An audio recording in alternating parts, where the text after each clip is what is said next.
Akkam jirtu kabajamoota fi jaalatamtoota hordoftoota biiftuu Oromoo bakkuma jirtanitti nageenyi keenya kan kabajaatii fi kan jaalalaa isin haa ga'u isiniin jenna itti aansuudhaan oduu sa'a kana qabannee dhiyaannee jirra. Hanga dhuma sagantaa kanaatti nu wajjin turuudhaan itti bohaaran affeerraa kenna oduun har'a qabanne oduu wayitaawaadha. Kan hubannoo hedduu irraa argattanidha. Kallattiin gara mata duree oduutti yeroo darbu oduun jalqaba. Guyyaa tokko dura odeeffannoon sabbar zeenaa Jawaar Muhammad Ameerikaatti hidhame jechuudhaan miidiyaalee mootummaa waliin hojjetaniin gabaafamaa turan guutumaan guututti soba ta'uu Jawaar Muhammad mirkaneessee jira. Odeeffannoon sobaa miidiyaalee mootummaa waliin hojjetaniin haala adda ta'een qindeeffamuun dhugaa fakkeessuun hawaasa gadi dhiifamuun hawaasa bal'aa dallansiisee jira. Qaamoleen hedduu odeeffannoo kana dura dhaabbatanii jiru. Odeeffannoo kana dura dhaabbatu qofa odoo hin taane yaada kennuudhaan mormii gaggeessanii jiru. Odeeffannoo sobaa kanas akkaataa inni qindaa'een wal duraa duubaan isiniif qabannee jirra. Qaamni odeeffannoo sobaatii fi diraamaa sobaa kana qindeessee hawaasaa fi gabaasaa ture eenyu akka ta'e qabannee jirra. Eenyu fa'atu dura dhaabbate kan jedhus gabaabsinee viidiyoo isaanii waliin qabannee jirra isin biraan kenna. Oduun itti aanu godina bulchiinsa Waagmiiraatti haleellaa diroonii dogongoraa raawwatameen milishoonni mariirra turan jedhaman hedduun lubbuu isaanii dhabanii hedduun madaa'uun gabaafamee jira. Haleellaa dogongoraa raawwatame kanaan namoonni 36 battalumatti lubbuu kan dhaban ta'uun kan gabaafame yoo ta'u, haleellaa raawwatame kanaan hedduunis kan madaa'anii fi akkasumas haleellaa diroonii dogongoraa raawwatame kanaan wantoota biroo irrattis dhaqqabe jedhamee jira. Guutuu isaa qabannee jirra. Guutuu odeeffannoo wajjin isin wajjin kan turani bariisoo ganamooti. Guutuun odeeffannoo wal duraa duubaan akka itti aanu kanatti isiniif dhiyaatu. Odeeffannoon Jawaar Muhammad Ameerikaatti hidhame jettu guutumaan guututti soba ta'uun mirkanaa'ee jira. Soba ta'uu Jawaar Muhammad mirkaneessee jira. Muddee 15 galgala irraa jalqabe duulli bal'aan maqballeessii marsaa lammaffaa Jawaar irratti yookaan Jawaar hidhame jettu miidiyaalee mootummaa waliin hojjetaniin bal'inaan gabaafamaa jira. Jawaar kan hin hidhamne ta'uu erga mirkanaa'ee booda qaamonni garaagaraa yaada kennanii jiru. Diraamaa sobaatiin uummata burjaajessuun maaliif barbaachise jechuudhaan hedduun olola sobaatii fi diraamaa sobaa kana dura dhaabbatanii jiru. Viidiyoo tana laallee walitti haa deebinu. Wamee hidhamee janiiti YouTube irraa namkum turba saddeet daawwachaa ture. Oduu dharaa wal jalaa qabeetti oofanii idaa asumatti waa uumanii waan hin jirre. Joorii wajjin ilaalcha siyaasaa keenyaa wal dhabe gargar bahe malee jibbaa lafeedhaa wal balleessuu walirraa hin qabu. Siyaasaan mataa daansi qabdi borummoo walitti deebifti. Garaagarummaan keenya kana. Tadiinummaadhaa wal balleessuu alagatti wal kennuudhaa wal muruusan never hin eeginaa. Oromoon waan irratti wal dhabdu caalaa waan irratti walii galtuutu irra caala. Dhaffeeraamis haala kanaan diraamicha dura dhaabbatee jira. Torban dura Jawaar hidhame jechuudhaan duula marsaa tokkoffaa miidiyaaleen kunneen gabaasa bal'aa gabaasaa turan. Kana booda Jawaar BBC irratti dhiyaatuudhaan afgaaffii taasisuun isaa dhimmichi soba ta'uu mirkaneessee ture. Jawaaris afgaaffii taasise irrattis dhimmicha osoo hin kaasin bira dabre.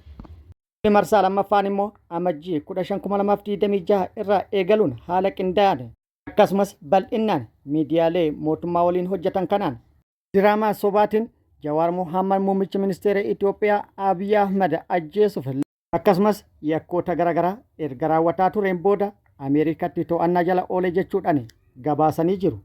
Erga qabamee boodas qorannoo irratti gaggeeffameen yakkoota garaagaraa raawwataa turuun isaa mirkanaa'ee jira. Kanaaf immoo ragaa qabna jechuudhaan gabaasanii jiru.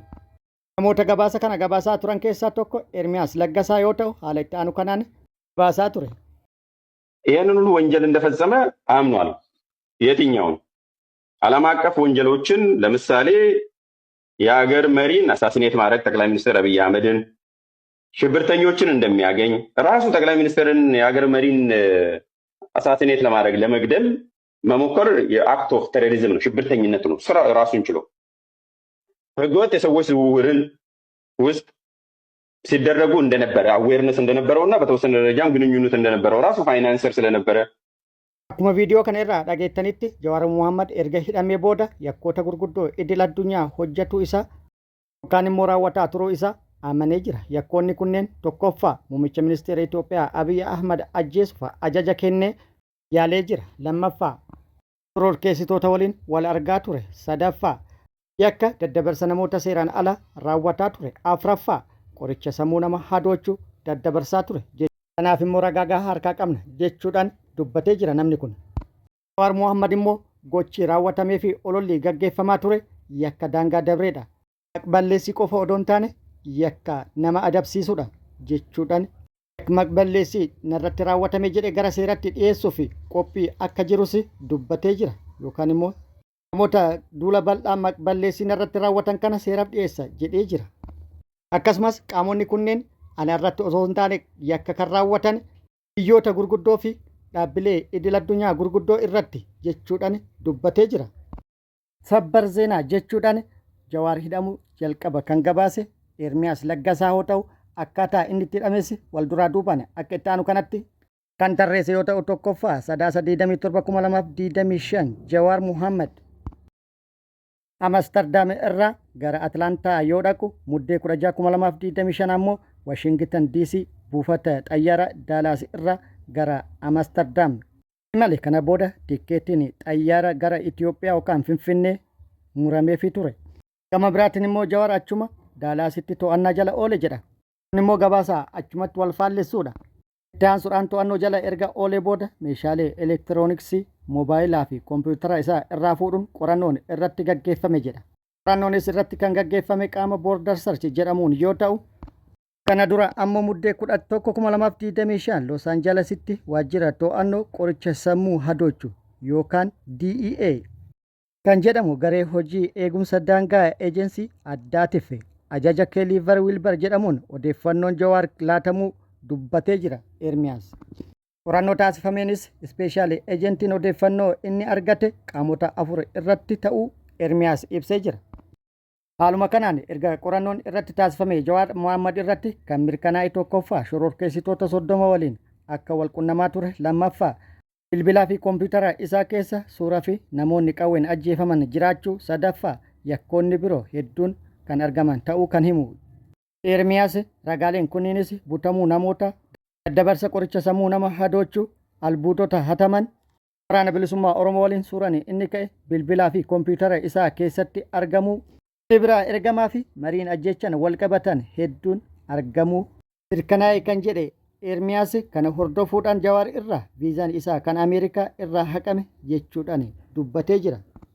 Odeeffannoo kana ilaalchisee Jawaar Mohaammed deebii kenneen Jawaarin maqaa balleessuuf fi uummata biratti maqaa xureessuuf fi uummata biratti busheessuuf jedhanii maanoo tuqanii jira jechuudhaan dubbatee jira. Odeeffannoon kun hundi yakka Jawaar irratti dalagame osoo hin taane dhaabbilee idil addunyaa kan biyyoota gurguddootii fi biyyoota gurguddoo irratti dalagame jechuudhaan namoota yakka kana raawwatanii fi akkasumas harka keessaa qaban hunduma isaaniitu seeraaf dhiyeessa jedhee jira. Odeeffannoo hin jirreen dhaabbilee idil addunyaa maqaa balleessuun waan hin taane jechuudhaan kan ibsi Jawaar Mohaammed odeeffannoo Jawaar hidhame jedhu kana wal qabatee deebii kenneen dura dursoo hedduun keessan hamii fi olola deemaa jiru irraa ka'uudhaan hidhamuu fi hidhamuu dhabuu kiyya adda baafatuuf ana maatii fi hiriyoota kiyyaa fi bilbiluun waa'ee nageenya kiyyaa iyyafataa turtan aantummaa fi naatoonaaf agarsiiftaniif ulfinnaa fi kabaja isiniif qaba jedhee jira. Guutuu waliin nagayaa fi bilisummaan akkan jiru isiniif mirkaneessuu fedha jedhee jira.